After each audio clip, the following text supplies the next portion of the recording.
This caused such a public outcry that the Coast Guard eventually rescinded the ban, but it still goes to show that the people at the top are doing everything they can to prevent the people from knowing what is going on. All of this media blackout seems to warrant the question, what is BP and the federal government hiding from the United States public? The truth is that people everywhere are getting sick because of the spill and because of the cleanup process, and crops are getting ruined. To put it bluntly, we the people and our crops are being poisoned en masse. BP has admitted to using at least over 1 million gallons of Corexit to disperse the oil, the same chemical that has been banned in England for its levels of toxicity. Keep in mind that BP is from England. Corexit has earned the EPA's highest toxicity warning label as it attacks the liver, the central nervous system, the kidneys, and is even toxic to the blood. And to make matters even worse, the EPA has asked BP to stop using Corexit, but BP has refused. With all of this poison in the atmosphere, the oil fumes, the toxic Corexit, it is no wonder why BP and the government are not allowing the media to access the beaches. The chemicals are making people sick. As MSNBC reported, at least 70 people have already been put in hospitals. News reports are even alerting the public about the unsafe air quality, as Ricky Ott, marine toxologist, explains. People are coming in sick. Something more needs to be done. And we're seeing sick people already, and we saw this with Exxon Valdez. We had 6,722 cases of upper respiratory illnesses. I'm still dealing with sick people 21 years later. 100% disabled, a lot of them have died, and I don't want to see that happen here. This is, just well known that oil vapors cause, respiratory problems, central nervous system problems, right down the line. And it's not just in humans. This knocked out harbor seals in Prince William Sound because they came up and they breathed the oil vapors. And when their carcasses were autopsied, their brains were fried from breathing the vapors that are out there. We knocked out over 20 whales from the same problem, narcotic effect of volatile organic carbon. And this is what EPA is now saying is at high levels, here. So not only the people doing the cleanup, the fishermen out there right now, but the media that's covering this event, they should take heed to this. The thing is that our bodies only have so many ways to say we're getting sick. And the symptoms for chemical-induced illnesses mimic colds and flu. So we had the Valdez crud in 1989. We had the Katrina crud. We had the 9/11 crud. Really, the problem here is that we're talking about toxic exposure. If it's a cold and flu, you get over it when you go home. If it's not, I get people like now saying, I thought I had the Valdez crud in 1989. I didn't think I would have it for 14 years, 16 years, 21 years, dead. We want to make sure that it's safe to live here as well. I'm not seeing any precautions. To make matters even worse than they already are, BP has told its workers that they will be fired if they wear respirators, calling them unnecessary, which may lead to mass hysteria. Is BP now making claims so difficult to file that no one will get paid enough? And are fishermen too scared to speak out about what's happening down there? Our next guest says yes, she should know. She's just returned from a trip to the Gulf. Kerry Kennedy is the president of the RFK Center for Justice and Human Rights. Kerry, it's so great to have you here. We want to get to all the things that you saw on your trip. But first, explain how BP is actually denying some of the cleanup crews that you spoke to the proper clothing and equipment and respirators. Why? In all 3 states that I visited, fishermen said that when they went out to work on the cleanup, that if they tried to bring respirators, they were told that that is unnecessary equipment and would only spread hysteria. To see those images of people with respirators, BP doesn't want that hysteria. That's exactly right. And when I went out with 11 people, we had respirators on, and within half an hour, all of our eyes were burning and our throats were closing, and we all had headaches with respirators.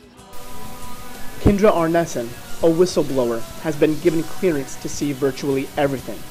She is the wife and daughter of commercial fishermen, and after the disaster, she spoke out so often that she was invited to see the behind the scenes of the spill. She was given security clearance to go anywhere anyone would want to go, including the Homeland Incident Command Post. She was given clearance to go to the actual site itself and fly on Coast Guard planes, go on Coast Guard boats, helicopter rides, and even sit in on meetings with the higher-ups. Her lecture on what she saw runs for about 15 minutes and can be easily seen on YouTube or at gulfemergencysummit.org. For the sake of time, only some of the most important things she has to say about the toxicity level in the Gulf will be included. At any rate, I'm going to go into the health issues for a moment, if you don't mind. I sat through endless hours of meetings with BP's safety officers. I've sat through an hour and 45-minute meeting with the Coast Guard safety officer, both in the Homeland Incident Command Post, as well as a gentleman from OSHA. In order to obtain a respirator for our responders, now this isn't just commercial fishermen, I'm talking about Coast Guard members, all responders, people off the street, everybody involved. Number one, they have to fill out an ocean questionnaire. Number two, they have to have a physical evaluation by a medical professional. But EPA is doing air monitoring. Everything's okay, it's great. Yeah, imagine that. At any rate, there is in fact some act somewhere in OSHA's law that says that volunteers have a right to wear a volunteer respirator. But as we all know, BP is taking over our Gulf. BP rules right now our Gulf. I mean, bottom line, that's who's in charge of the situation. They couldn't even run their own company, and they were in charge of this response. I'm totally appalled. They can't wear a volunteer respirator because if they're not properly trained, BP's rules are they have to be properly trained in order to wear a respirator. Now, BP said that they will provide the training and they will provide a respirator, but everything's okay. So they don't need to be trained and they don't need a respirator. And as far as the right to wear volunteer respiration, guess what? If you don't follow BP's rules, you don't have a job. And that's what they told me. Now, I asked them to discuss the 7 men that were brought, 1 by helicopter and 6 by ambulance. I asked them if they were at liberty to discuss that with me. And they said, yes, ma'am, we are.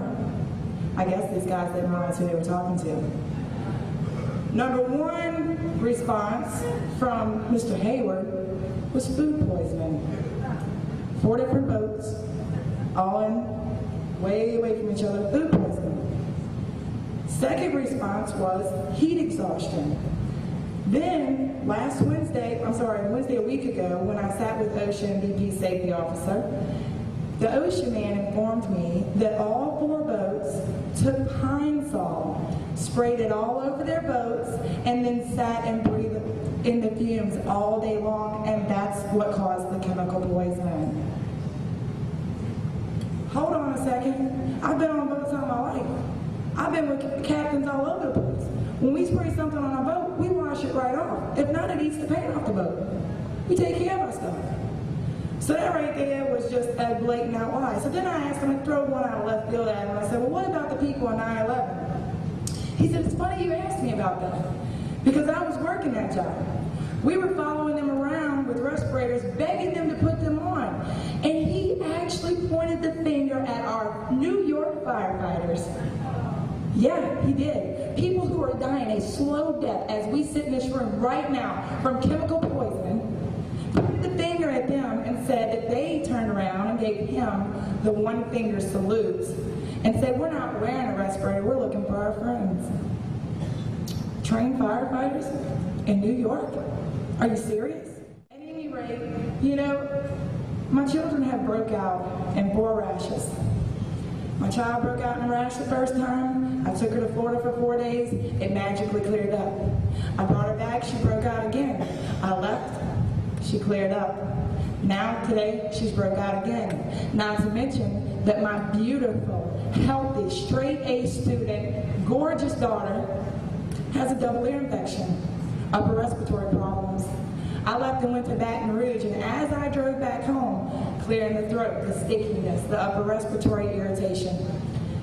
You know, the bottom line here is, this morning I contacted Ms. Marla Cooper, who is District 9 Councilwoman for Plaquemines Parish.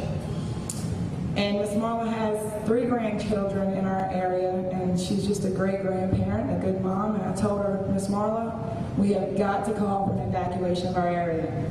We cannot allow our citizens to sit like we're out in the middle of it. This stuff's on all 3 sides of my home. I walk outside and there's a haze. They're called bad air days. Folks, stay inside, put your air conditioner on recirculation. Everything's just fine. Well, why do we need to lock ourselves up in our house? You really think that's going to cut it? Do you really think that's going to make the situation better?